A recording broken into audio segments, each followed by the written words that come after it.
Good morning everyone. I have her ampalaya. Igigisa po natin. Magluluto ulit tayo ng discarding malupit, malgoso.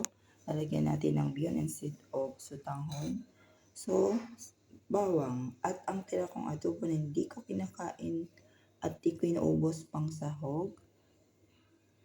Kamatis, sibuyas, egg. Kaunting magic sarap. No salt po tayo pero may kaunting oyster sauce din.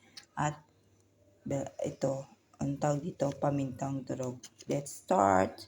Siyempre, nakasalang ang kamuti ko at kaunting gusto niya seeds na bigay ng customer. Wala na siyang water, luto na siya. Sekreto daw, kailangan naka-light brown yung bawang at sibuyas. So, naluluto siya. Ginamitan natin ang kamatis at isusulit natin ang sahog.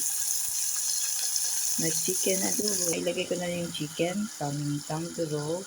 Nilagyan ko rin ng kating magic sarap at oyster sauce.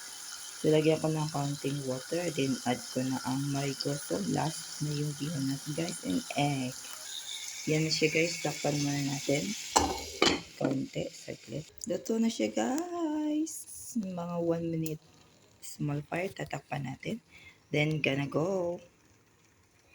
Thank you for watching this cutting malupit OFW live.